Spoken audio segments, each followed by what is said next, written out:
doesn't know, but you like to sort of have the movie discussion in the back half, right? That was usually the way I was doing it. Although I think last time oh God, I can't even remember.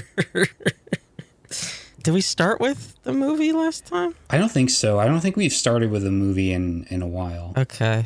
You're probably right. It's so bad. I edit it and then it immediately leaves my brain. Well, I mean, I don't listen to the show. I know. So I could be wrong. But I listened to it twice and then it's just immediately gone. Like, it's so bad where I edit the show and then I have to immediately do the description copy and I have to go back and look at the notes again just to see what we talked about, even though I just edited the fucking thing. Yeah. Like, I have complete goldfish brain. But I think you're right. It makes sense, right? Because if somebody's listening to the show, but they haven't seen the movie that we're talking about, then they can kind of just check out and there won't be anything that they miss afterwards. Right. Yeah, that's true.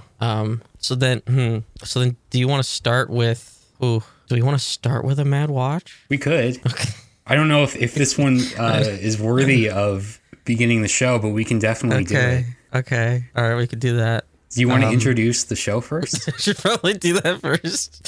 Hey, what's up? It's DeadEndRoad Show, episode 52. Season 2, I started doing that. Oh, did you? I did. So this is the word season 2. I don't know what it changes. Episode 2 of season 2. I mean, it's still 52. So we're keeping that whole numbering. But yeah. Season 2, I don't know if it changes anything. But I clicked the checkbox, so it's season 2. We're going for that sophomore slump. Sure, yeah. But yeah, we're gonna have a lot, like a big old beautiful cinema in the second half. A lot to talk about there. But first off, I'm kind of dreading this, but we're gonna open with a Mad Watch. Yes, we are. So you've got some TikToks for us. Mm-hmm. It's been a little bit. The thing is, like, my For You page has not been very Mad Watch friendly. Not a whole lot that's come my way that sort of works for the segment or the show here, but I did round up a few things. Okay. Now, see, I was wondering if you had put this maybe on the back burner because we were at an event with your parents. That makes it okay. Never mind. But and your mom was describing a video she had seen online. and I had said that this is an awful lot like Mad Watch. No, I don't think I even registered took offense that. to that. Okay. Yeah, no, that's not why. It's just there hadn't been much that I've seen that felt worthwhile. Okay. Not that anything we're about to hear is all that worthwhile, but sure. I felt like I had to bring it back because it had been a while. So sure. So we're gonna start out with this video by U_Brechia, who has knowledge in a very specific area. If this is another water sommelier, I'm No, unfortunately. Although it does have to do with having particular taste. So let's just take a look or a listen here. Every few months, a tweet like this about salt being the only delicious rock starts making the rounds, and everybody I know sends it to me because I have an undergraduate degree in geology. I just want to clear up any confusion that people might have about the deliciousness of rocks, because I have personally had hundreds of rocks and minerals in my mouth over the years, for a variety of reasons that we're not going to get into today, but I promise you, salt is the only delicious rock. Some rocks are more flavorful than others, but in terms of tasty or delicious, it's just salt. I have so many questions. Mm-hmm. So is the rock and mouth sort of procedure, was that for science? It has to be for science, right? Or for entertainment? Well, sometimes you take a hands-on approach. Sometimes you take a mouth-on approach, for your research. You have to utilize all your senses in the world of geology. Yeah. Dare I say, was it for pleasure? You ever see like those clips from what is it, My Strange Addiction or whatever? Right. Where people get addicted to eating like foam or whatever. So you think geology concrete classes are the gateway to rock tasting? No, I don't necessarily think it's like that sort of trajectory. I think that this individual maybe had a proclivity for eating rocks. And so in order to make that a productive sort of hobby, they went into geology. Oh, this is like a chicken or the egg scenario. It's rock eating or undergrad degree in geology. Yeah, which like, came you know first. Yeah, it's like, but you know how like Dexter is a serial killer, and so then he worked for the cops. Mm-hmm. So then you like to eat rocks, so then you become a geologist. Is my thinking here. Makes sense. I the funniest part to me about this is that the idea that every few months somebody on the internet thinks, man, I wonder how many other tasty rocks are out there. I think we talked about gateway substances. I think this is just due to weed. I think. You think so? Yeah, I think somebody just gets high and like, how many rocks can you eat? You know. Mm-hmm. Now, is it sort of a let it sort of like savor it in your mouth and then spit it out, or are you swallowing? Because you can't chew, right? Yeah, no, you can't chew. You wouldn't have teeth. So I think it either is you have to like put it in to taste it, or you do swallow it. And then if you swallow it, you're going to have some other complications afterwards. Ooh, yeah. You have to have like an iron stomach, you know, to finish that whole experience. So I think it is mostly a tasting situation. So it turns into like DIY kidney stones. Yeah, exactly. So you know, this is what I love about TikTok. You never know what you're going to learn about. Yeah. There's always somebody with a question, and then there's somebody that has the expertise and can deliver an answer. Yeah. So yeah, I thought that was interesting. You know, you go on TikTok, you learn something new. Sometimes, however, you come across something like this. This is at DC Plate King. Yeah, I don't know how this ended up on my For You page, but it did. Okay. So we had that window open, the bottom part, because nice breeze coming through from the forest out back. You see the forest of trees? Mm-hmm. Well, then they said it was going to rain, so we closed the window because we thought it was going to rain, and the rain and the wind would blow it inside onto that stock pot and the chairs and stuff, and there's a pizza pan underneath the stock pot. The rain would come in and splash down, so we closed the window, and we didn't lock it because we open it so often.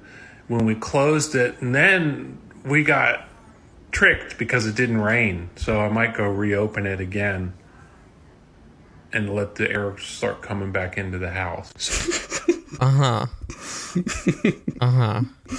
People are just lonely. Yeah. I put a little note because I have all the links ready for this segment. I put a note, you know, just to remember which is which, and I have this one is under close the window.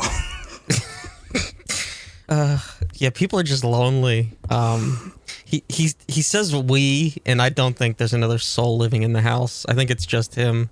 It could be a cat. Maybe he's got a cat. Yeah, why are you putting this online? I looked at his profile, and this is like the one with the most interaction.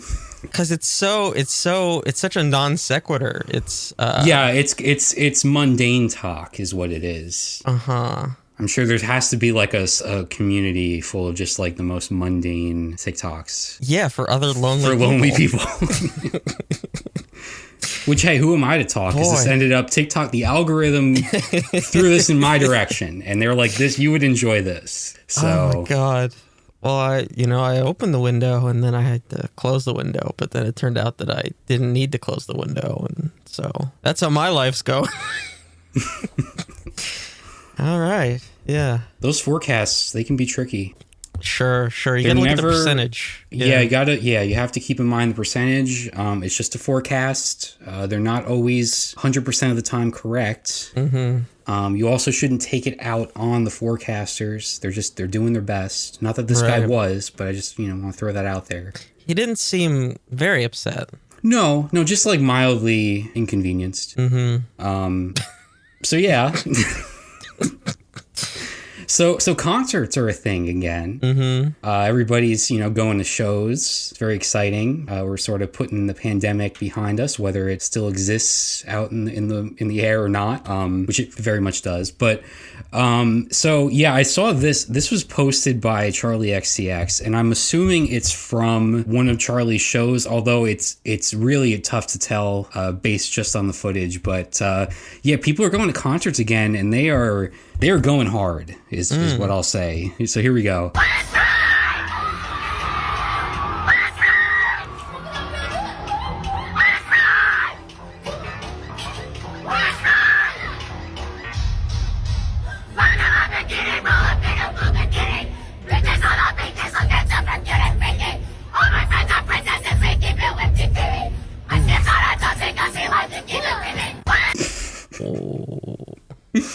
Ooh.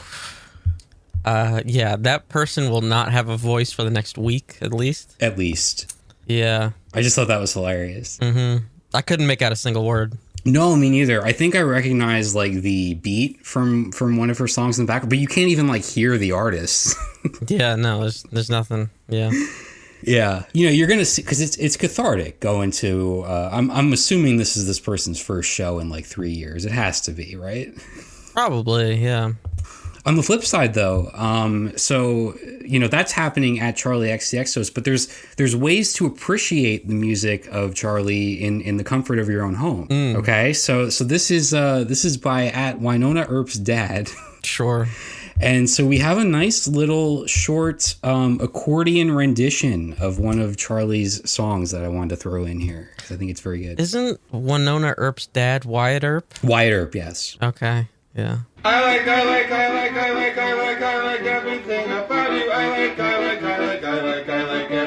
about you. I like everything about you. I like everything about you. I like everything about you. Let's go again. Okay. It's going. See, this right here, this proves the brilliance of Charlie XCX because this song slaps on accordion, and that is not easy to do. It's true. Was there that awful Irish band we saw? Did they also whip out an accordion, or was it just a haze of alcohol? Well, and they had green? bagpipes. There's the bagpipes and that little whistle, but did they also try an accordion that you couldn't hear? It's possible. There's a lot going on there, and I kind of like disassociated halfway through because I just didn't want to be there. So right. It's very. I might have hallucinated an accordion. But yeah, hyperpop on accordion. That's my new subgenre. Mm-hmm. It's good stuff. Anyway, so this one doesn't work for audio, and I was like, I just don't even play it if it doesn't work for audio. But you know what, I'm going to do it anyway. Because I was just talking about how concerts are happening, COVID. It's to some people it's over, right? Mm-hmm. Well, I feel like this video. If there was ever an indication that COVID is no longer a concern, it's this video right here. This is at Mila Monet official. Maybe we could post this one in the show notes because it does require a visual. Okay. So yeah. Let's see. Why? What the? Why? So she's unlocking her phone using the the 4-digit PIN method, but not with her hands. Why? I mean, I'm impressed by it, to be honest. I've never seen that type of control over one's own mouth fluid. I think see, I think that she needs to go to a gastroenterologist because the viscosity of the spit tells me that she might have acid reflux. Oh, okay. Well, you would know about that. I would know about that from experience. So she might need to be put on an acid blocker. Mm-hmm. But then how will she unlock her phone? She's got two hands right fucking there. Right fucking there. Oh, my God. It's a hell of a party trick, though. I like that she gives the original sound to her, but clearly in the background is that fucking Sugar Ray in the background? Yeah, well, that's just like what's playing on the at the bar that they're at. hold on. What's the? I have to. Yeah, that's Sugar Ray. That's Every Morning by Sugar Ray. Mm-hmm. Every morning. Yeah, that's. It's a classic. So she's taking credit for Sugar Ray. I think the real twist here is that it's actually not her phone. Oh. No, see, that would be a trick if she could psychically tell what somebody's pin is, but the only way she could open it was with her spit.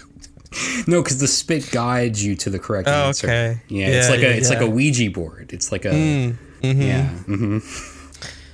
The more I look at this, the grosser it's making me feel. Yeah. So I'm gonna close this tab. Yeah. So like I said, not great for an audio podcast, but if we can get that link there, because I think that's worthwhile one there. It's a good one. God. Like I said, you never know when you log on to TikTok what you're going to see. Sure. So I did have just a couple more here. I did have this one by @DanaDroodles, who is discovering what's happening over on LinkedIn. For those who don't know, yeah. I do have a LinkedIn account. I haven't used it in some months, I would say. So let's see. Do other people know this? So I recently have come to terms with the fact that I need to get a job because I'm broke. And I went onto LinkedIn to update my resume for the first time in like 8 years since I've been working freelance and for myself. Mm-hmm. People fucking like use LinkedIn. Like people are actively on LinkedIn that like have jobs already. I'm just blown away. People talk about Facebook, but we need to talk about LinkedIn. Like Michael is now senior staff leader. The fuck is Michael? The girl I went to college with who I saw shotgun for Loco. She's a doctor. This guy quite literally broke into somebody's dorm room in college and bit their ear off. But he's a business owner now, so. Oh, and Morgan Murphy, she got promoted the other day. Immediately updated her LinkedIn. Is this a thing we do? Also, I had all these notifications that I hadn't seen in like years. My sweet mother endorsed me for like every skill possible. She said I'm really good at PowerPoint. Thanks, Mom. Yeah, I have had relatives endorse my skill set. Oh, have you? Yeah, it's not, it doesn't feel very good. Mostly because they don't know that I can actually do those things. Yeah, it's a really stupid website. Yeah, it's like people are just using it as a social media platform. Yeah, it's people trying to like build like a business brand.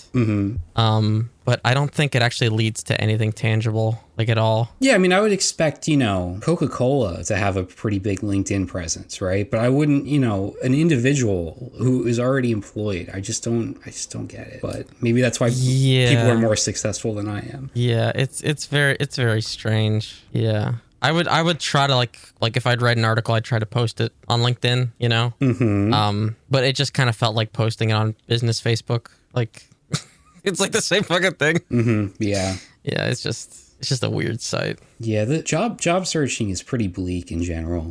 Before we started recording, I was checking my email. So I applied to a job at a pretty big corporation this week. It's not a retail position, but it is a retail company. And so they have a generic assessment that they make every applicant take. And so it was just like a half hour of me like weeding through questions about stuff I would never even encounter.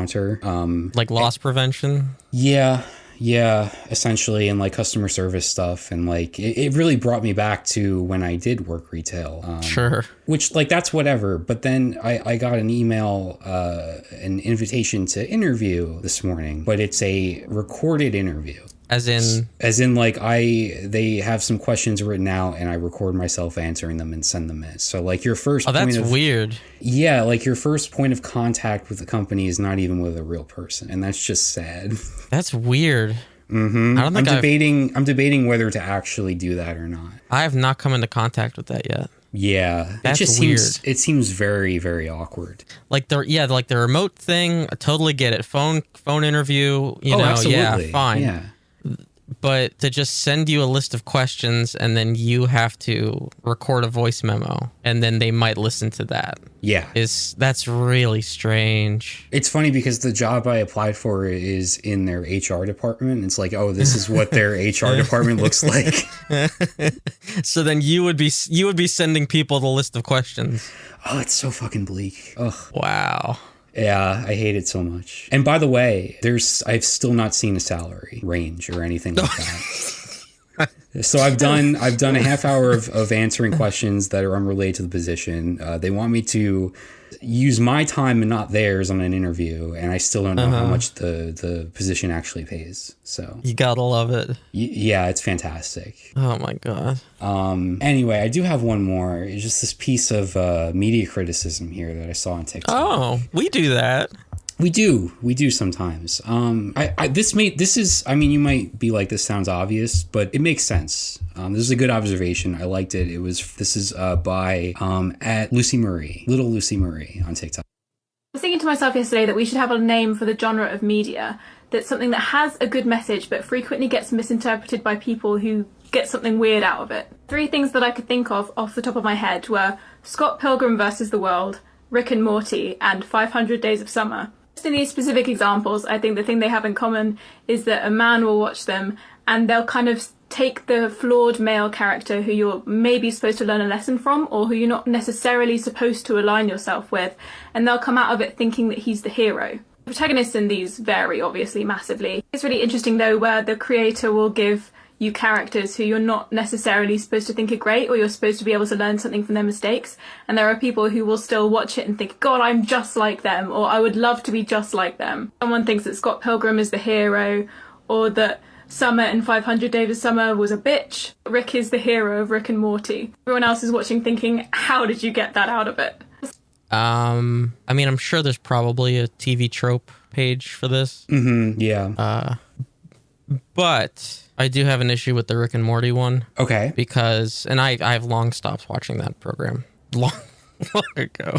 But the show stopped its whole, like, oh, Rick is actually a piece of shit thing. Like, oh, yeah, I guess I didn't make it far enough into that either. You really even didn't have to get, like, that far for it to start, like, for them to start, like, endorsing his, like, behavior. Really? Yeah. Like, he doesn't actually get punished for, you know, the things that he does. And it's like, look how cool he actually is. So I have an issue with that one specifically. So I think that, like, the way that the show approaches that character itself makes it easier for weirdo nerd dudes to take that interpretation away that, like, oh yeah, this character's such a badass and doesn't care and all that shit. And nihilism is fun and cool whenever you're quirky. So yeah, I just have an issue with that one. Yeah, but isn't his whole thing that he's, like, wasted all the time and he's, like, putting his like grandson in these terribly dangerous situations and he's, like, causing chaos everywhere he goes? Yeah, but he's smarter than everybody else and he has the solution and everybody around him is too stupid to do things. Okay, so that's not actually a fan interpretation then, that's just, like, the show. Yeah. Okay. But you could also take the interpretation away that he is a piece of shit that's putting everyone around him in danger. Sure. But that's not what the show endorses. Mm-hmm. Like, they attempted to in, like, what, season 2, I guess? Yeah, I didn't make it that far. Oh, okay. Well, I think I watched, like, season 3, and it was like, oh, they kind of don't want to actually develop these characters anymore. Okay, cool. I think the larger point stands, though, because I do think this is what happens to a lot of like works where the sort of fan base can sort of construe it in a way that makes the show or film or whatever look a certain way but then you actually sit down and watch it and you're like, well, no, this is not what you're supposed to be taking away from this. I think this is just people having very poor media literacy in general. Yeah, like, that's fair. Like, you get to the point where people think that Walter White was, you know, justified in what he does and was a really cool guy. Like, you know? I mean, not to single out Reddit specifically, but it does feel like a very Reddit type of thing to sort of take an interpretation and just, like, turn it into, like, I don't know, just, like, construe it and, like, turn it into, like, the show's identity. I mean, it was a very internet thing. Like, a lot of people that watch that show, like, just, like, average people were like, oh, Skyler's a bitch and Walter White is justified in his production of meth and murder. Yeah, I remember, because I was sort of late to Breaking Bad. I watched it after the series had already ended. And I remember hearing a lot about how, like, a lot of fans didn't like Skyler. I didn't know why going in, and by the end of the series, I still didn't understand why. Like, it just... very bizarre. Like, honestly, the character didn't even have that much screen time, and she amassed such, like, hatred by the fan base. It was absurd. Because she was one of the very few light obstacles for in Walter. Walt's way. Yeah. And that was basically it. And she was a woman. And so she was a woman, yeah. that was it. So I feel like there was like a similar reaction to like Lydia, that like side character that was in the last couple seasons too. Mm-hmm. So yeah, but I really do think this is like just down to basic like lack of basic literacy, because if you lose such broad points that Scott Pilgrim's an ass, like that makes it very clear, like in the movie. Right. Like, I guess it's maybe less so because he gets the girl in the end, right? But then it's just sort of this point. It's like, well, no, you realize that she has horrible taste in men, as seen by this whole cavalcade of really douchey ex-boyfriends. And so that's just continuing. Now he's just another one of those. Mm-hmm. But people don't pick up on that for whatever reason. Just because a character is the main character does not mean that they are morally correct in the choices that they make or the way that they present themselves. Like, it feels like such a basic thing, but no, people don't pick up on that. Yeah, especially when like the entire like last decade plus of television has revolved around the anti-hero, like, dominantly, Yeah, people see that and they think that's like, oh no, he's the hero, but he kind of does some bad things. Like, that's right. That's what they think an anti-hero means. Yeah. But anyway, so that's what I had this week on Mad Watch. Nice. Now we kind of mentioned some social media stuff with the lovely TikTok about LinkedIn. Mm-hmm. And this is something I've been thinking about, especially this last week with the Twitter bullshit. A lot of people are not realizing, but they've known that the platform is bad, and it'll either stay just as bad or become more bad, right? There's not really a world in which it becomes better and healthier. Mm-hmm. And so I've seen a lot of people trying to come up with alternative avenues and places that you can go online where you could actually like find the content that you're looking for. And it seems like none of the alternatives are actually like fitting like people's specific needs. And so I was thinking about this as a creative person where like trying to find a place where you could actually like share your shit and then have people that could potentially be interested in finding it, that like being able to see it is like doesn't really exist. Mm-hmm. Like if you try to put something out on Twitter, it's just sort of shouting into the void. And if you try to pay Twitter to promote it, you get a bunch of people who don't want to see it seeing it. And the same is true for Facebook. And then Facebook will ban you for even paying for advertising for whatever reason. Yeah. And it's like they're all owned by evil billionaires, right? There's no getting around that.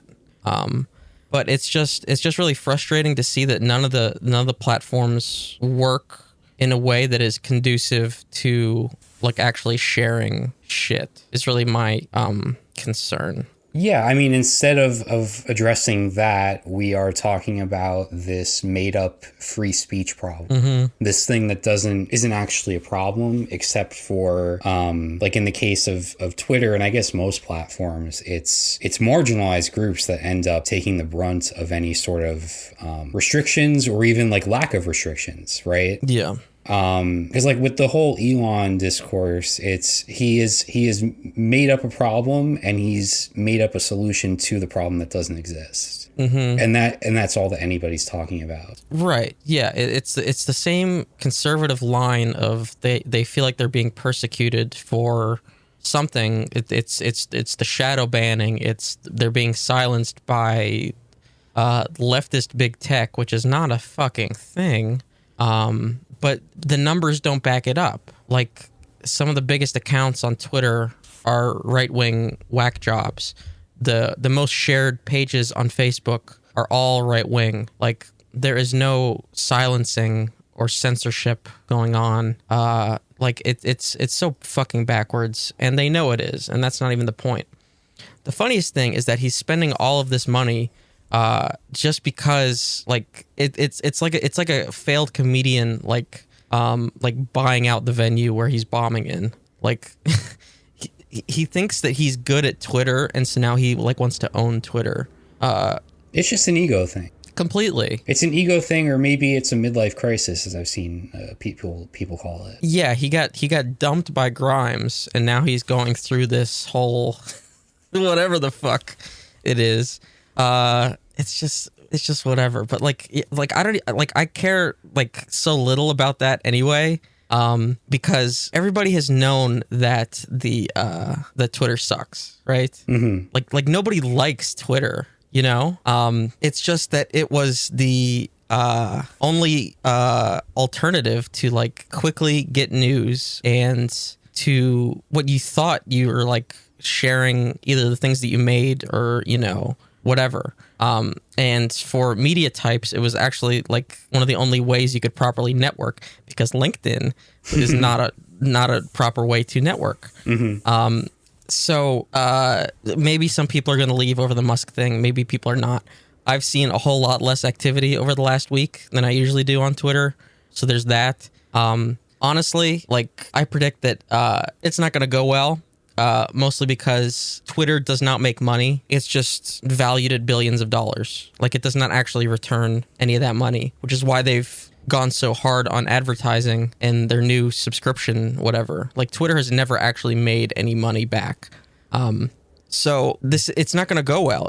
He's not going to make money back on it. And he's either going to destroy it and like to scrap it for parts, or, you know, try to introduce services in order to make money back. Like, he's already talking about, you have to pay money to quote retweet somebody. Like, it's like, oh yeah, that'll solve it. So every single idea that he's put out there has sounded absolutely terrible, like, as from a usability standpoint. Mm-hmm. If and then not like even talking dangerous. about like not even talking about the moderation, just like as an average user, like not even the political angle, not even the culture war bullshit, just as a user of the platform would be terrible. It would make you not want to use the platform. So it's like, what are the alternatives to this? Like, everything has been siloed into two gigantic companies, I guess three. You know, like, you have Instagram, which is Facebook, but that's only photos and quick videos, because everything's got to be a quick video now. Facebook, which is garbage and for old people.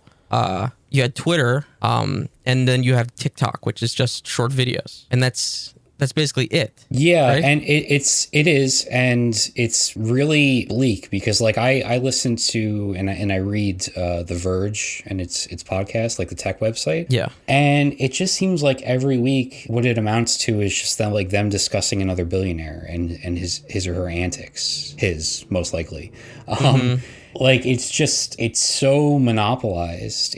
There's such a lack of competition and like a lack of like agency on the part of the consumer. It's just it feels dystopian. Oh yeah. Like, listening to the news cycle in tech right now, it's just like, what is this billionaire doing? What is this billionaire doing? You know, it's very upsetting, frankly. And it hasn't gotten any better, obviously, in the last few weeks with the whole Elon thing. Yeah. And so I was thinking about, like, what would be a good platform for me, like, for the same reasons I outlined. Like, I don't use a social network as a way to share personal shit, because I'm like a very privacy minded, you know, paranoid, whatever you want to call me. Same, yeah. person. So like I want to share the shit that I make. Like that is what I want it to be for. Mm-hmm. And I was thinking about that, and then I also want to see shit that I'm interested in. And I was thinking back, and I was like, well, the only reason I was ever on Facebook was because I lost a bet with my fucking high school girlfriend. So that was the only ever reason I got onto Facebook. So it's like I didn't really ever use Facebook. And so then there was Twitter, and then I was like, oh wait, Tumblr was a thing. And then I was thinking back on Tumblr, and I was like, Tumblr was actually okay, like in the grand scheme of things. Like you were able to share multimedia. The discoverability was actually pretty damn good. Like the tagging system, you could search for tags and find relevant content based on those tags. Instead of like Twitter, hashtags don't actually mean anything, right? Like like the way that content is filtered and searched for is just, that's not how it even operates anymore. Like hashtags are not relevant. Yeah, and on TikTok, when you tag stuff, it's for visibility. So it's like whatever the like sponsored trend is that day. So it's like you could have somebody talking about depression, and the tag underneath is like, you know, Frosted Flakes or something. Like it's just completely absurd. Right. Which like, I mean, there are ways obviously to search for things on TikTok, but that aspect of it makes it kind of like convoluted. Yeah. But Tumblr, like you wanted to properly tag your posts because that was how they would get seen. Because people would be searching for the tags for things that they were interested in. And I wasn't like a Tumblr like power user or whatever, but I had like a good following, and I followed some cool people that actually eventually I followed offsite, and like we didn't talk or whatever, like we didn't become friends or anything, but like I followed them on Twitter afterwards and like added some of them to PSN and shit like that. But like the thing with all these other sites is they don't want you to leave the site at all, you know? Like they don't want you promoting things that are not on their site, which is why Instagram now does video and live streaming and all this other shit. And you know, Facebook does video and live streaming and everything else, and they all want to be the only place you go to. And you know, Twitter did their whole, like now they're doing audio streams, whatever the fuck that shit is. And they had Vine, and they cut, you know, they got rid of Vine. Then they probably have live streaming. It's you know, like they don't want you to leave the main site, and this is why people the new thing, or like I guess a more recent thing is whenever you tweet, you're not supposed to include the link to whatever you're trying to promote in the first tweet. You're supposed to reply with the link of whatever you're trying to promote, because it's supposed to be better for the algorithm. So like if you're like trying to promote out that you have a stream coming up on Twitch, you would say like, hey, I'm streaming, and then you'd like maybe post a photo or something, and then you'd reply to that with the link to the stream. And that is because the reply is going to be less visible than the original, right? Yes. So you're essentially burying your own promotion. Yeah, but you still want people to be able to have the link accessible. But because if you included the link in that first tweet, the whole thing would get buried. Now, and this is probably a reason why I don't do well in anything that I do, is that I don't follow that shit because I think it's really dumb. Like if I want people to click on a link, I'm going to include it in the first tweet.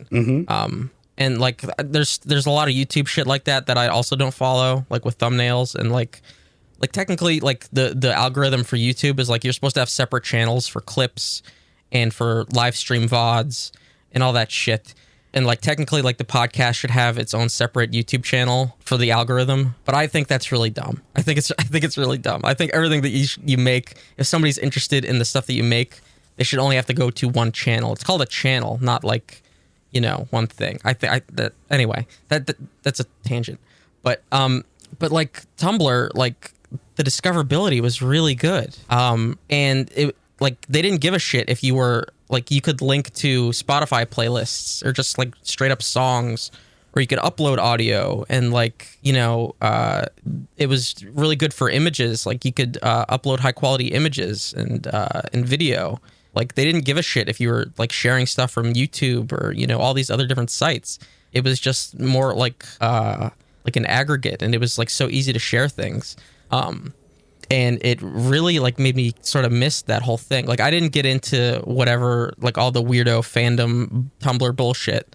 Like, and that was what was nice about it, was that you could like segregate yourself away from like shit you didn't want to see. Cause like all the Sherlock supernatural bullshit. Like, I don't want to be involved in that in any way whatsoever. Yeah, the fandoms on Tumblr went very hard. Yeah, and I didn't want to have anything to do with that. So like, I followed a bunch of people that liked Alkaline Trio, right? Like so like you could find like what you were looking for on there. And it was really good at it. But then everybody just kind of like at the same time just kind of stopped using it. Because so like I was kind of like thinking about it, reminiscing on this, and so I logged back into my account for the first time since like maybe 2015. And there's maybe like 2 people I follow that are still like actively using it. And so then I was going through like the accounts that I followed, and it seemed like everybody stopped using it around 2015, 2016. Like there was just sort of, I don't know what it was, but like just around that time, everybody stopped. They graduated from university. I guess so. Yeah. Like, but yeah, there's currently not a platform that like has that same discoverability and like doesn't give a shit if you're sharing things outside of itself. Well, the one thing that caught my attention about Tumblr a couple years ago now, because I really hadn't thought about Tumblr much, basically since the time you were talking about, was that they made the news because there was an attempt to crack down on child pornography on the site. Right. And so their response to that was to essentially remove the option to post like any sort of explicit content on the platform, which I don't know if that's still like... I think it is. Ooh, yeah, because that like obviously it's trying to get rid of a very serious problem. Which you can appreciate, but at the same time, like that takes away from like a lot of stuff, like a lot of legitimate stuff that was posted on Tumblr that would fall under that explicit category, and that sort of like I'm sure alienated a good portion of its users. Yeah, and so I think that was just like such a drastic solution to a problem that they either didn't know how or like didn't want to take these like appropriate steps to solve.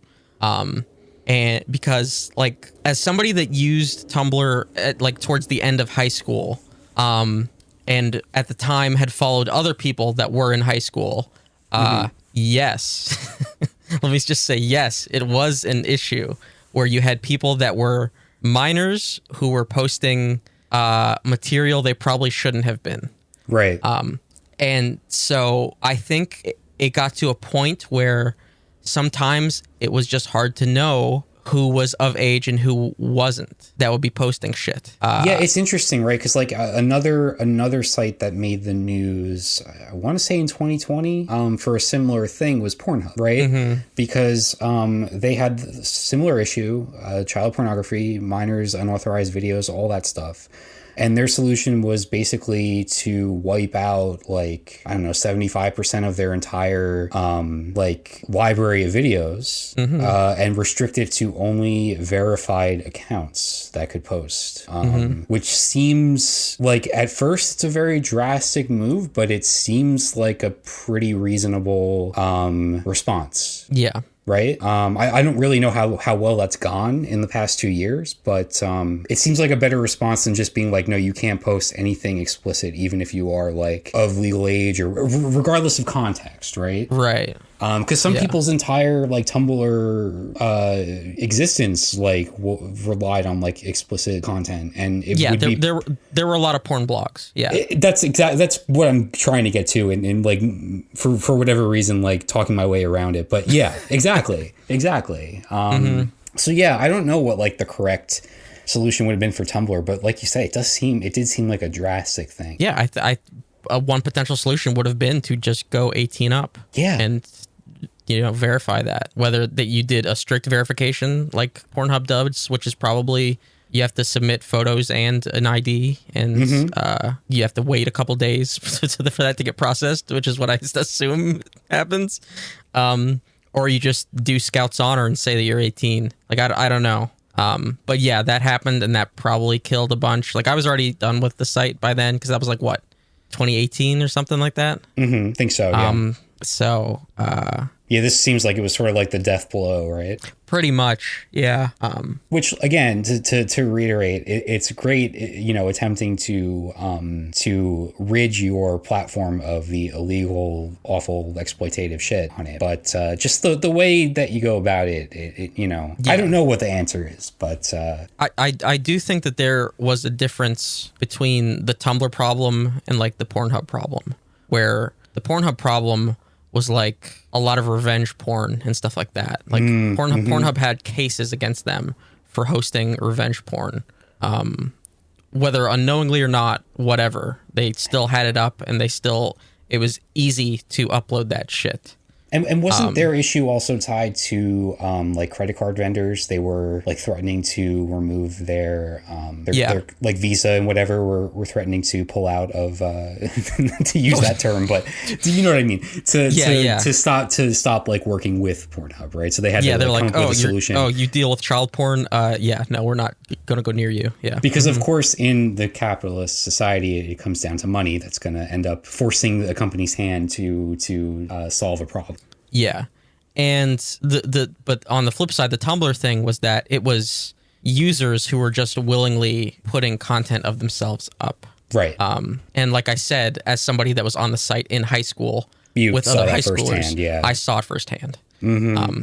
So yes, it was an issue, but it wasn't like I would say the same as like the revenge porn or like produced. I say produced like it's like you know what I mean. It wasn't like child porn. You know what I mean. It was just minors expressing themselves the wrong way where they should not have been doing that. It should have been kept off the fucking internet.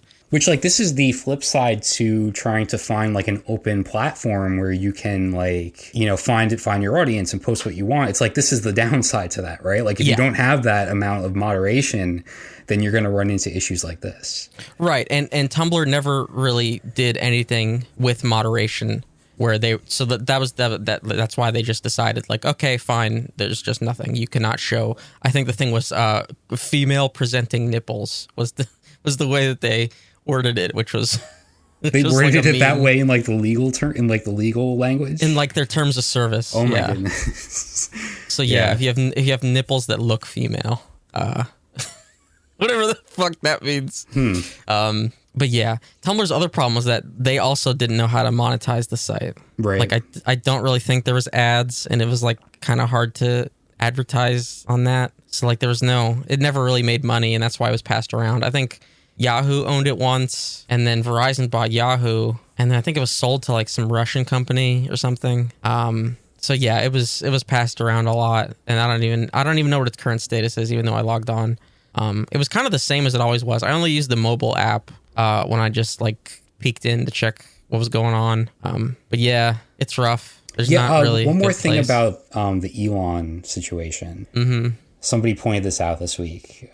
So he's on about free speech and how he's bringing free speech to Twitter. Yeah. Right? Whatever the hell that's supposed to mean. Mm-hmm. And at Tesla, he has a history of when employees would speak out publicly about like the racism and the harassment that was happening at Elon's company, they would find themselves fired from the company.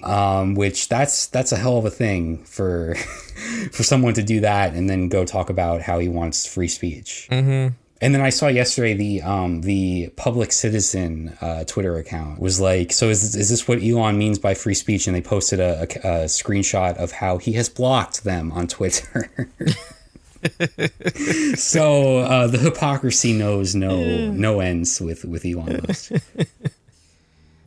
Yeah, there's not really a universe in which the site gets better because it was already bad to begin with. That's the thing. And this is not just like leftists freaking out. It's just like, oh, this site was bad and was already owned by bad billionaires, and it will continue to be owned by bad billionaires, and just might get worse. Mm-hmm. That's what it amounts to. It can only go in one direction. Right. Exactly. So that's just what I wanted to talk about. We got some cinema to talk about. So yes, we do. That's beautiful cinema. Okay. Yes, it is. Yes, it is, David. So this week we're watching The Scary of 61st, which is sort of like an independent horror movie available on Shudder. And the plot is really simple setup. Two friends move into a new apartment, and they quickly discover that it was owned by Jeffrey Epstein. Yeah. And then and events ensue. They receive a knock on their door by someone who is quite interested in the former owner, and sort of drags at least one of the roommates down a sort of rabbit hole into conspiracy theories. Mm-hmm. While the other roommate has some problems of her own. So she's dealing with something. So I'm very curious how you found this film. Yeah, I enjoyed it quite a bit. This is one that definitely would have gotten by me had you not brought it up. I'm definitely glad that you suggested it and that we watched it. I had a good time. I thought it was very funny. Yeah, me too. Like intentionally funny. Yeah. I thought it handled its subject matter pretty well, because like you're making a horror movie about the Jeffrey Epstein case. That can be some dangerous water to sort of go into, because like it can get exploitative pretty easily, right? Like if you're taking like a real life crime and you're making like this campy horror story out of it. But I think they avoided that by making the targets of the film like Epstein himself and like the super wealthy dudes who just like can run around and do whatever they want, right? And then the very conspiracy theory obsessed people that really just like lose their minds over these types of cases. Like those were the two targets of the movie. And I thought I thought the film took both sides down pretty well. Yeah. I was not expecting it to be as funny as it was. It was almost more of a comedy than a horror film. It was. Yeah. There's so many great lines. Like what was the thing about the Royals where the one roommate was like, who you're a cuck for the or what was it? I think I know what you're talking about. I wish I had written down some of the lines because they were very, very good, but I can't recall them now, you know? It was like, you're a cuck bootlicker for the Royals or something like that. And then the other one replies like, there's being an Anglophile, but a pedophile? Right. It's like, yeah. And then I'm convinced that the Greg character, who is one of the character's boyfriends, was just supposed to be cousin Greg from Succession. Yeah, I was going to bring that up because last week you mentioned how the director and the star of this movie, Dasha Nikrasova, is in the third season of Succession and has some involvement with cousin Greg, right? Yeah. So to see this like knockoff version of Greg in this movie was very odd and pretty funny. It was like, like Walmart version cousin Greg. Completely, 100%. And he's named Greg.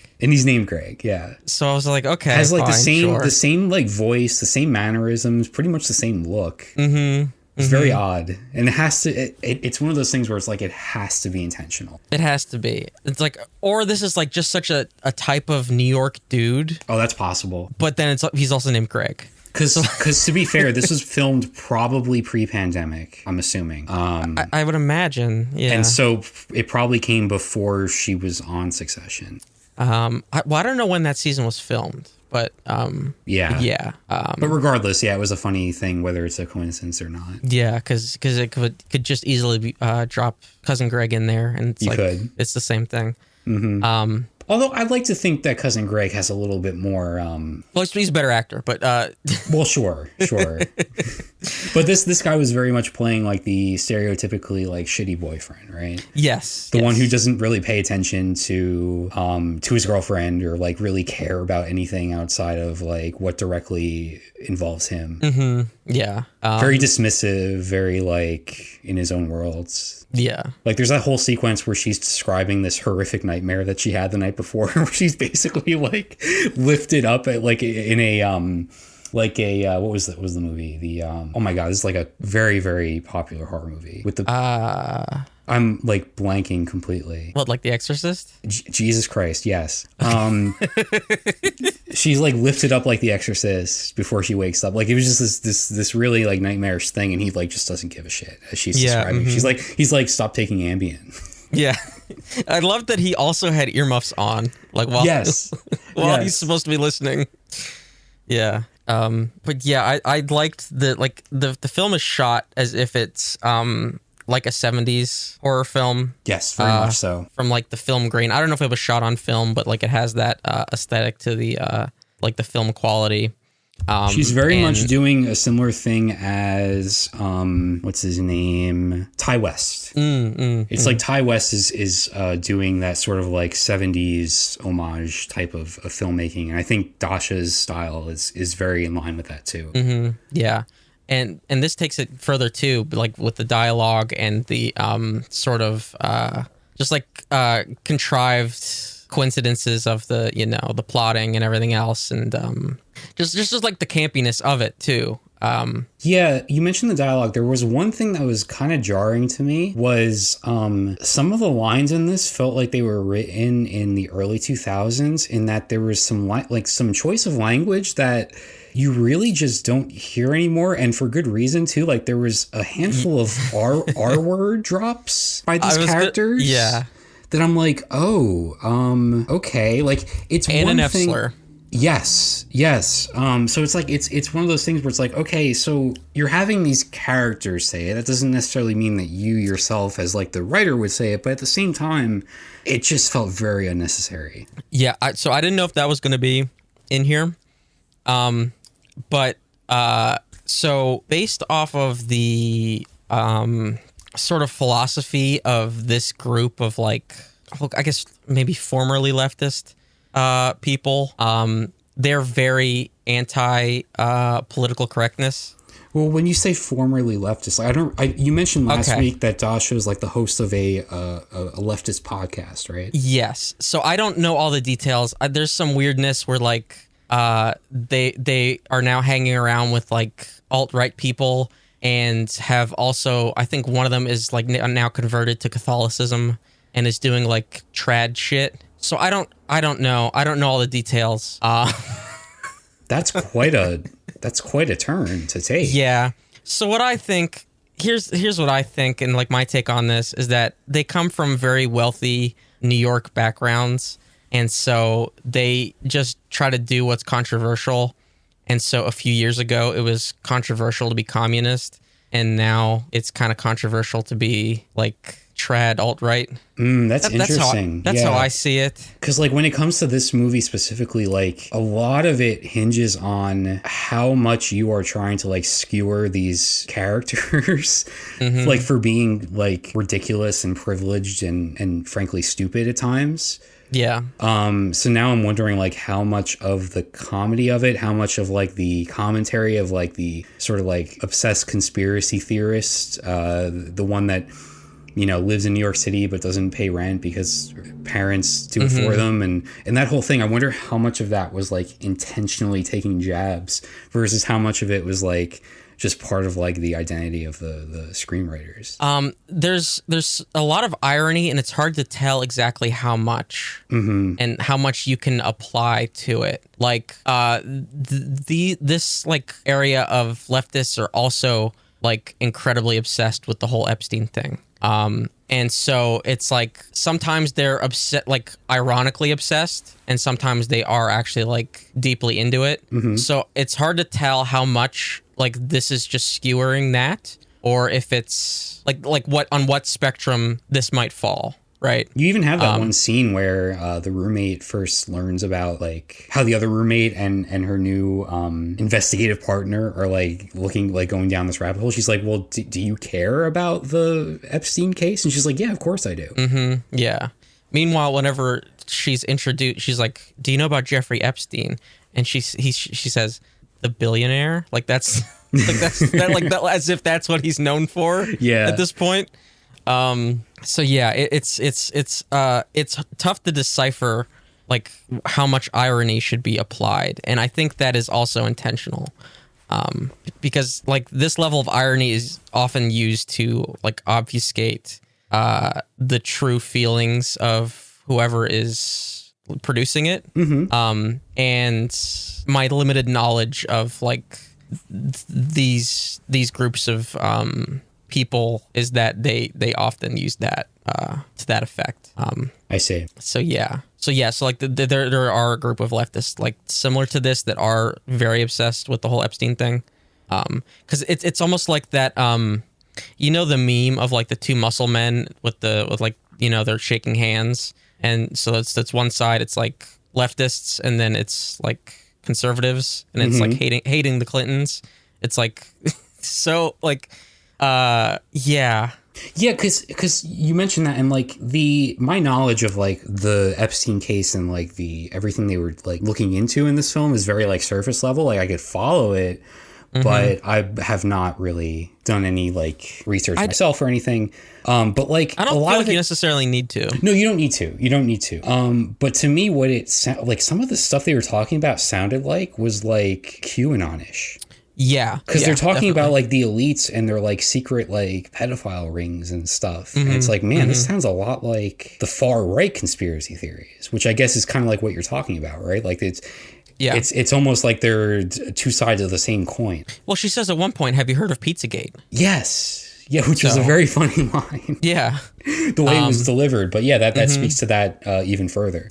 So there is a blending here where I think it's at once taking aim at this train of leftists that like won't shut up about Epstein, and then also like the QAnon, like the QAnon, like not the theories but the fucking mindset, that brain that becomes susceptible to that all-consuming thought where you just keep going and going and going, and then so now it's not this one dude, it's all the elites in this cabal. And then it's like this character was apparently so convinced that it was the Clintons, and then she meets somebody that says no, it was the royals, and then she immediately believes her. And this person didn't even know about the conspiracy until like 4 hours ago, and now she's like, oh my god, you're right, it's the royals. Like just like that, it shows how that thinking goes really well, I feel like. Yeah, it's like I'm kind of hung up now on like the actual background of the filmmakers, but I think there is a level of self-awareness there that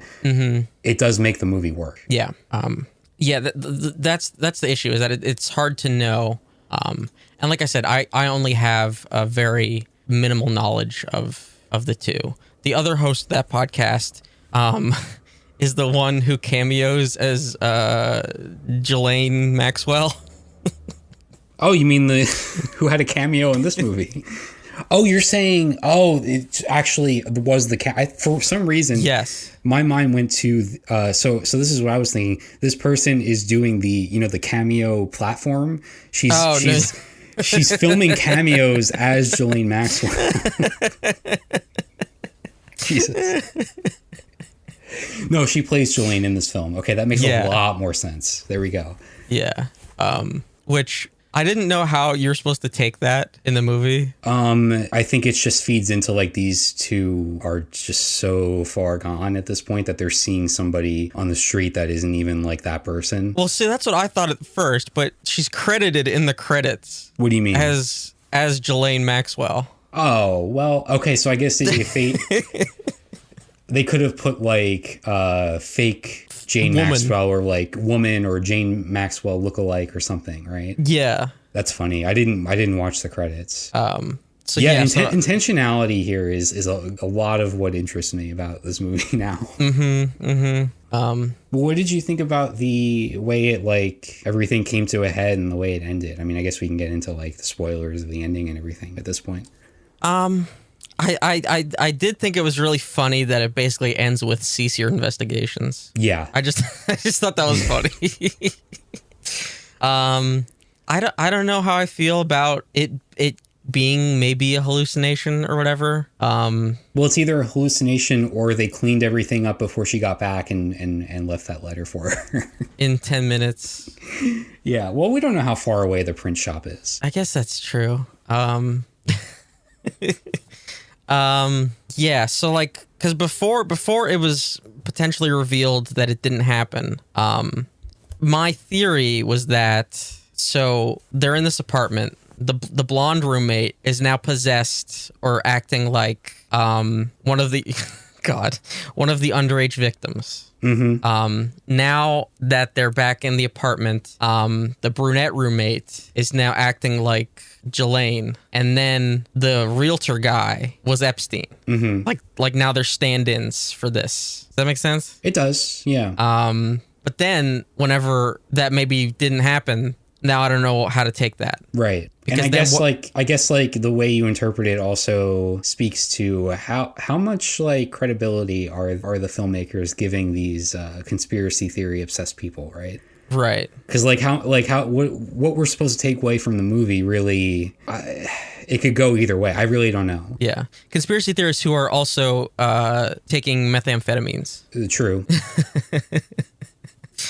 You know, it's weird. Nothing ever really came of the strange apartment structure that they spent a good little while on the beginning of the movie, where like the one roommate, the bedrooms are both connected, but there's also 2 exits, and each has like its own like lock and key, and like one of them you have to like either travel through the other person's bedroom to exit, or you can go out this like separate. It was a very creepy setting for a horror film, right? But it never really came into play, which I thought was strange. I was expecting more, but it kind of did, where like the other roommate was basically segregated. So she was doing her whole thing with the cup and the fruit and the pictures, Royals, and the royals, while they were in the other room having sex.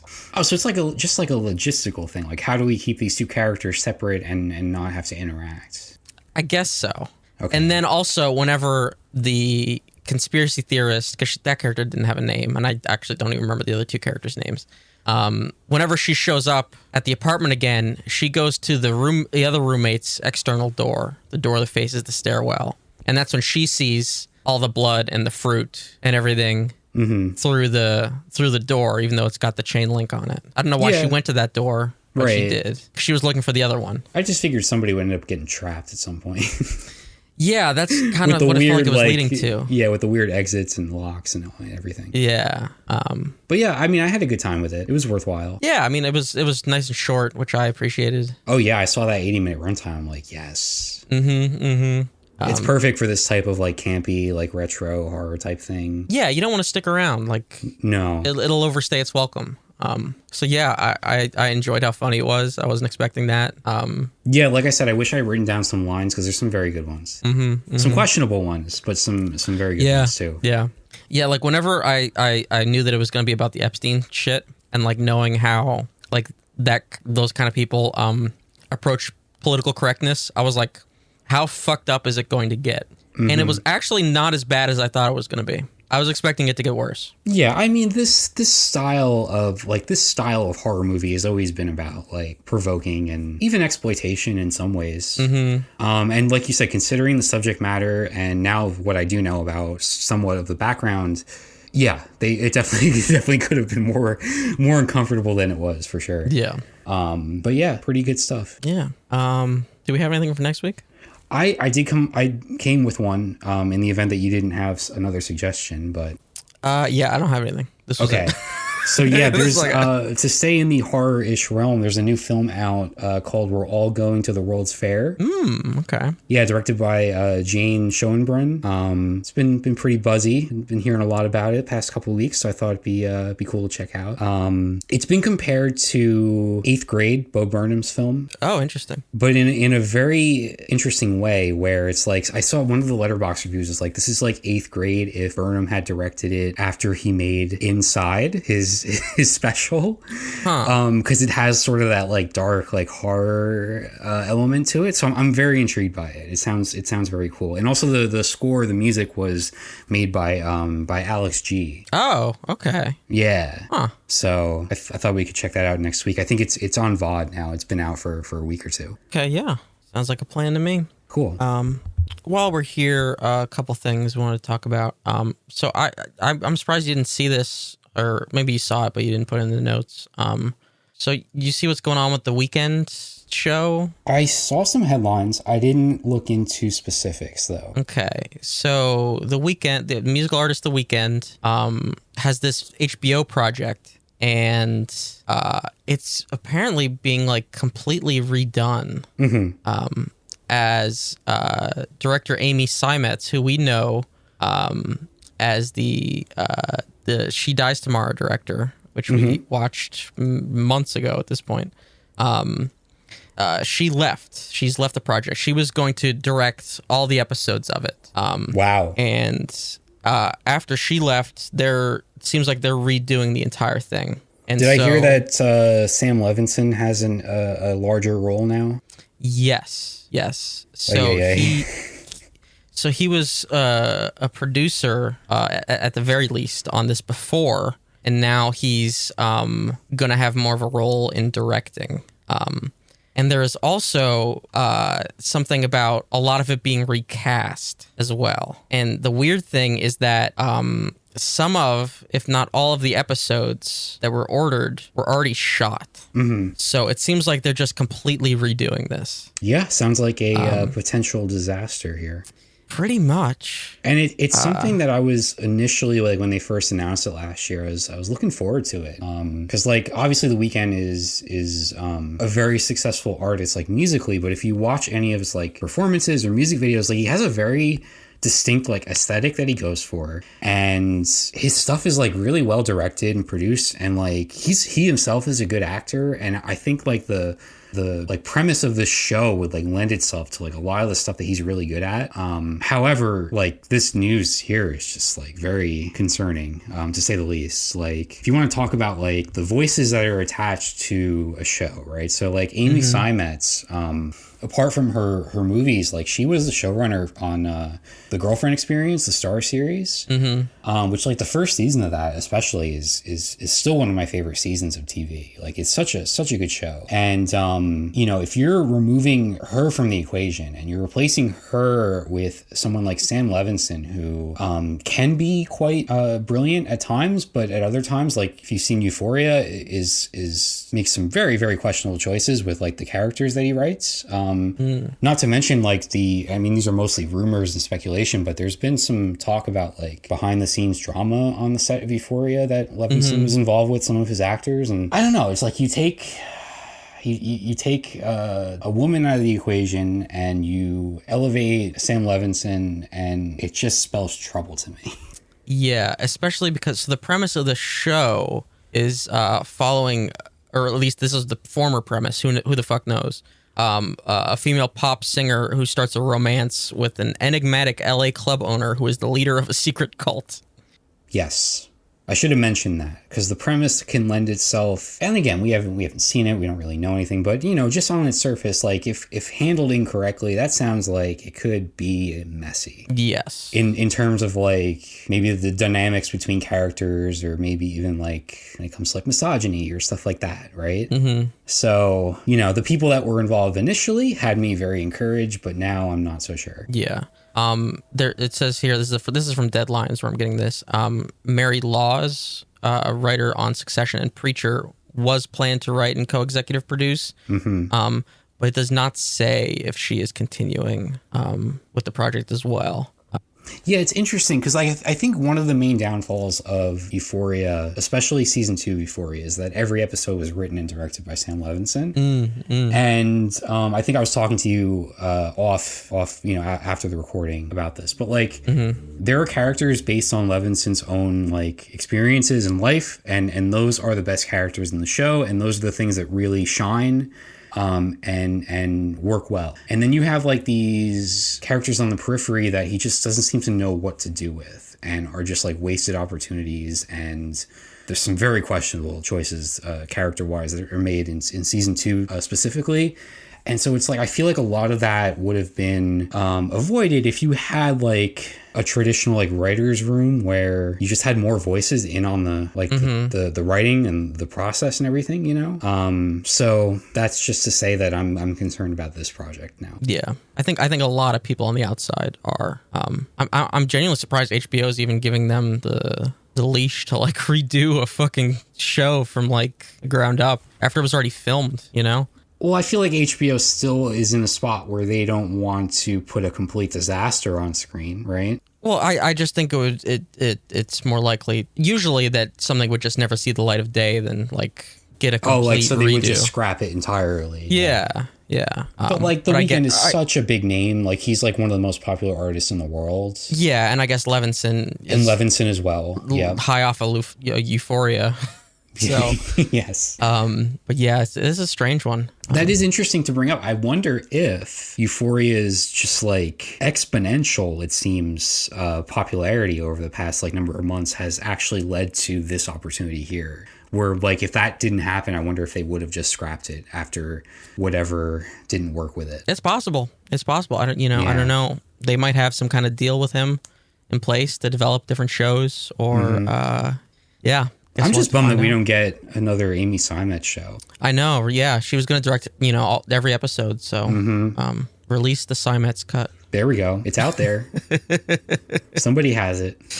Yeah. It reminds me of Big Little Lies when they brought on, I think it was Andrea Arnold to direct like the entirety of season 2. And she actually, they filmed a lot of it and used a lot of her direction, but they reworked so much that like I think with David E. Kelley especially, like it was almost, you could like Andrea Arnold is such a distinct filmmaker, and you really like there were bits and pieces that you could see, but they chopped that up so much because there was like a creative difference there where they did so much after she stopped working on it. I think they essentially like forced her to leave the show. I forget the exact circumstances, but and no surprise that Big Little Lies season 2 ended up being quite messy and not nearly as good as the first. So.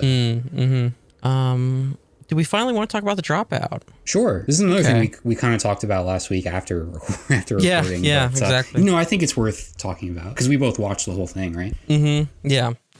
So this was the Hulu show about the the whole Theranos situation.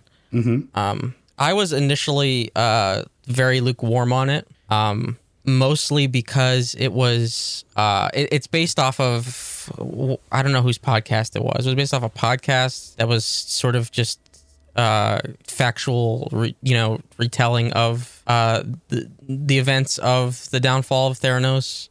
I think it was like ABC or something like that. It sounds right. It's definitely like every Theranos thing, like the documentary on HBO and the series and like probably like a 2020 special, like that all spun out of the podcast, right? Yeah. So this was the first few episodes are kind of just like if you've seen like the HBO documentary or like any other piece about this, it just kind of felt like it was just retreading that. It takes a while for it to kind of find its voice and what it's trying to actually do and say, like with this story. I disagree, but okay, continue.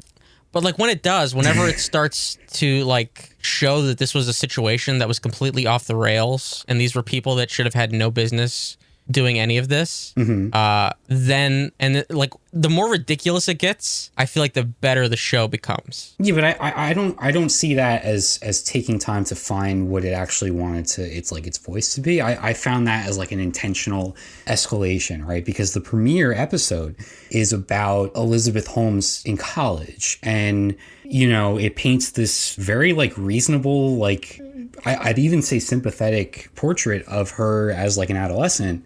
And then of course, things do fall off the rails, but like there's this build up to that point, and the tonal shift of the series matches that, right? Where it's like you're sympathetic with Elizabeth in the beginning, you can see how she was led down this path, and then as the like the fraud and the secrets and the lies continue to pile up, and Elizabeth and Sonny become more like caricatures, that's when the tone shifts and it becomes very like almost campy and funny and ridiculous. And I feel like that matches the like absurdity of the real life events like perfectly, if that makes sense. It might match it, but like in that early going, it's like I couldn't help but feel like, well, why does this need to be a dramatic adaptation whenever we already have the documentary, we already have the news specials, there was a podcast. It's like, why does this need to be produced, but then it has that turn, and then like I feel like that's whenever it finds its footing.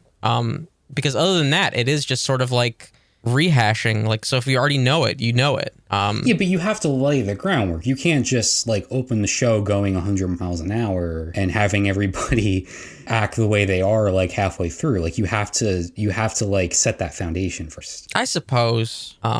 Like it's not until she finds her like Darth Vader voice. Like they showed so many parallels to Star Wars in this fucking thing.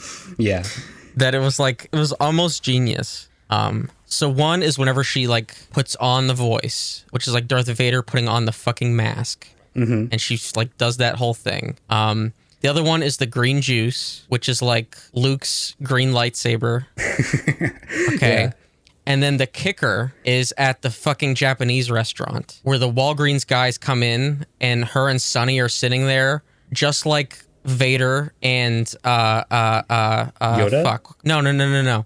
Vader and God, Bounty Hunter, what's his fucking name? Oh, Boba Fett. Yeah. Boba Fett at Cloud City. I have no clue. Ready to ambush Han Solo. I'll take your in word Empire. for that. Oh my God, am I really gonna do this?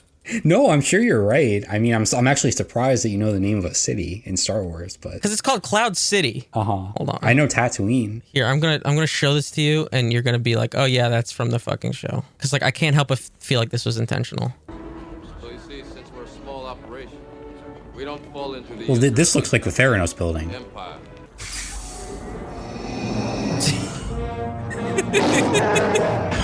It's so fucking ridiculous. But anyway. Yeah, no, you're definitely you're onto something here. So and because of course she has the whole the Yoda quote mural thing in the office. Mm-hmm. So like they're drawing these parallels between her whole deal in Star Wars. But like just the way that they do it, like it just feels so ridiculous and over the top. So like that whole Walgreens arc was like the funniest fucking shit. It was, like yeah. Like the way that Theranos is like trying to play it cool. Yeah.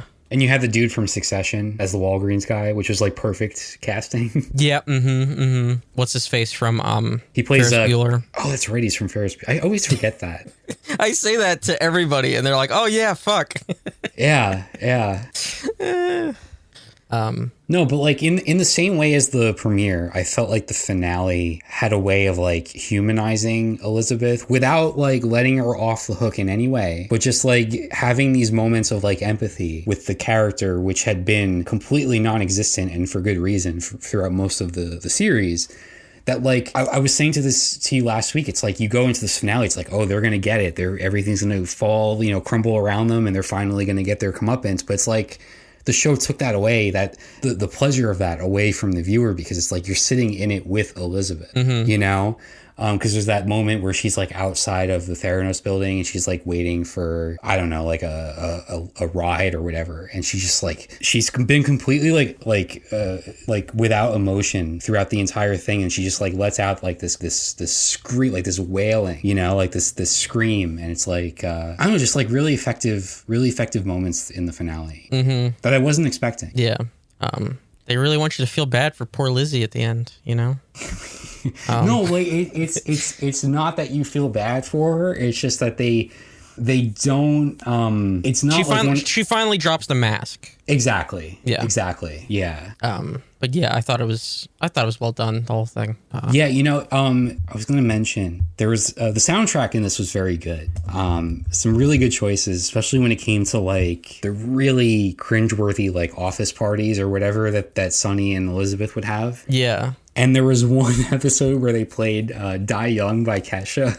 Yeah, the soundtrack was just like, oh my God, this is such time and place with the Katy Perry and the Katy Perry. Was it like what, Feist or whatever from like 2010? And just like the iPod shit, and I was like, oh my God. I have to say though, I went back and listened to Die Young by Kesha after that episode, and for as abysmal as the lyrics of this song are, just like truly awful, it's so damn catchy. And it's like such a like an arena song, like like a sporting event is about to happen type of song, and you should be excited for it. So yeah, I don't know where I was going with that, but I did go back and listen to that song, and it's very very good and very very bad at the same time. I know what you mean. And of course the dancing by Amanda Seyfried that matched it was like perfect. Just that awkward like stilted Elizabeth Holmes thing where she's like trying to let loose but has no idea how because she's like repressed basically. Yeah. And she nails the voice. Oh, completely. When she puts the voice on. Completely. It's yeah. And you know what I thought was so interesting is that it's jarring when she lowers her voice for the first time in the show. As I'm sure it was in real life for the people that knew her. Yeah. But like after a few episodes of it, you're so used to it. It's almost like it never even happened, which was pretty interesting. But I did want to mention, I talked to you about this too, which was one thing that bothered me with this series, which was the fact that in the closing credits, they made a point, like, you know how after every like thing that's based on true story, they go through like, where's this person at now? And you have like, you read the text. One of the things was basically how it said how now because of Elizabeth Holmes, it's more difficult for women to become CEOs in Silicon Valley. Yeah. And like the character of like it wasn't her professor, but it was a professor at her college who she spoke to. Her whole like character was based around how like I hate Elizabeth Holmes because she's making it more difficult for women. And it's like the show's like trying to make the case that Elizabeth Holmes is the reason that women have a harder time becoming CEOs, which just doesn't add up to me. No, there's another big factor at play. Yeah, it starts with a P, ends with like there's something. Archie. It's one of those things where it's like it's a very much a societal systemic issue, and the show is trying to put the blame on this one person for something that has existed and will continue to exist like before her and will continue to exist after her. Like the one point you could make is that like now society has a better excuse to prevent women from becoming CEOs, and that like you can be like that's kind of what they're going for, but they don't actually like explore that enough. No, they don't. They're like, well, now because of Elizabeth Holmes, women have less opportunities. Well, it's like, no, maybe the people that are in charge of like preventing those opportunities from happening, they can use Elizabeth as an excuse, but that's about the extent of it. Right. Like you can blame Elizabeth Holmes for a lot of shit, but that's not one of the things. If anything, like this show in the beginning does make a point about how Elizabeth is very much a product of like that whole like Silicon Valley like CEO like never say no like mentality. Like she's on that boat with that guy, right? And he's like giving her this. Yeah, the psychopath, he's giving her this pep talk about how like if you want it, you have to do whatever it takes to get it. And like putting all these thoughts in her head about how like a CEO should, what the lengths that the CEO has to go to be successful. Right. And so she's like a product of that. Like she already, of course, had that like ambition and like that sort of like personality type that got herself like in this situation. But like there is a larger like culture, and she's far from the only person that has fallen down this path, right? So I don't know. That just like kind of annoyed me where it's like, because was it the show or did I see it somewhere else where it's like one of the pieces of advice that a woman was given while she was trying to like get investors for a company was like, oh, you should change your hair color because it looks too much like Elizabeth Holmes. Was that part of the show or did I hear that somewhere else? It might have been in the show. Because it's like, okay, yeah, so that's people using Elizabeth Holmes as a reason to oppress, not as like the root cause of it, right? If that makes any sense. But yeah, that kind of bothered me a bit. Otherwise, I really liked it. It was very entertaining. It was like serious when it had to be, but also just like completely absurd, and the tone matched like the absurdity of the real life events. Like it's one of those things where it's like if this was entirely fictional, it would be tossed aside as like unbelievable, right? Right. But because it is based on real stuff, you can turn these characters into caricatures because that's what they deserve, and that's the only way it would work. Yeah, when you have somebody putting on a Muppet voice to try to, and trying to be like literally try to act like Steve Jobs, like it is that ridiculous. So, but at the same time, it has that scene where his name was, I think, Ian Gibbons, the man, the chemist who committed suicide. Yeah, right? yeah, who's played by Stephen Fry. Yes, so good in this.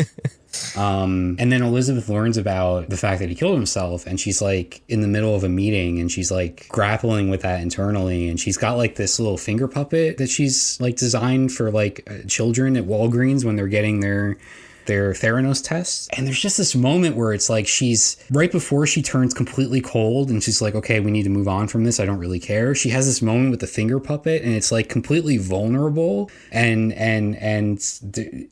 like she's like devastated by it, but it's just like a split second because she can turn it off. Yeah. Right? She can turn it off in an instant. Like she's like a sociopath in that way. I don't know if she really was a sociopath. That's kind of what the show is portraying her as in certain scenes. But like that moment really had like a lot going on, and I thought that was so good. Yeah. But, yeah. We have Barry here, but we are approaching the 2-hour mark. Okay.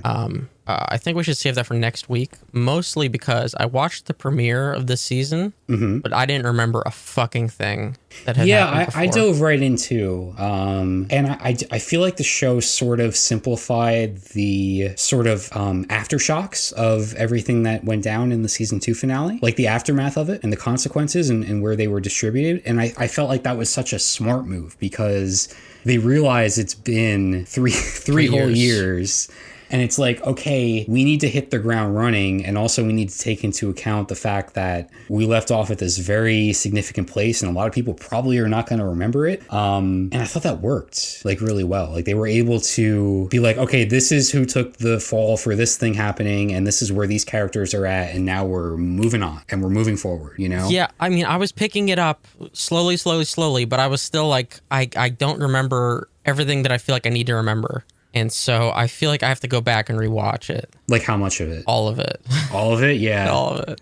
Yeah, it's a great show. It's worthwhile. It is. But so I feel like I need to do that. Okay. So I guess we'll have to hold our sponsorship for next week because we were going to do the sponsored segment for Flaky Critters breakfast cereal. But I guess we'll hold off on that for now. Ohio State football. Yes. So yeah, I think that's going to do it for us. Okay. Because it's been 2 hours. Oh God, it has. Yeah. Yeah. Thank you so much for listening. We really appreciate it. I do have a couple notes here. Yeah, I don't know what happened with the weird runtime thing for episode 50. On some of the feeds, it was saying it was like almost 4 hours long. It's just not. It is not that long. It was only like an hour and 15, which is actually on the shorter side for us, which is I thought it was pretty good. But yeah, it's the correct version that's up there. So it is not.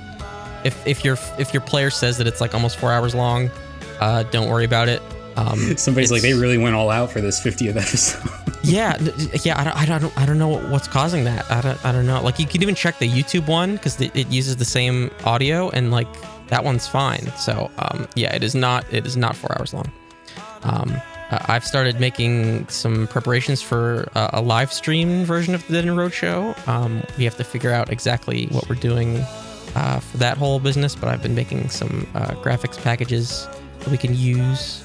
So keep an eye out for that. That's still pretty early on, but yeah, I figured I'd relay an update for some new things since it's season 2 now. And also I was just wondering if it makes any sense for me to like reactivate and like properly set up the DeadEndRoad Discord server, if anybody would be potentially interested in that. Like if nobody wants to use the think email. you should just make a DeadEndRoad Tumblr. Yeah, you think so? Yeah. It's where all the active user base is. Mm-hmm. No, but yeah, Discord might be a good idea. Okay. Yeah, because email might be too 90s for people. I mean, we won't be getting any less mail on Discord, so yeah. Actually, that might not be true because we did get like 1 or 2 emails, and we could get 0 theoretically. So yeah. Well, obviously, I wouldn't be deleting the email account. Of course, yeah. So yeah, that's something I will consider, and I will keep everybody updated. So yeah, as always, you can follow me on Twitter at DeadEndRoad, because that's a burgeoning platform right here. Facebook.com/DeadEndRoadTV, Twitch.tv/DeadEndRoadTV, and do a YouTube search for DeadEndRoadTV.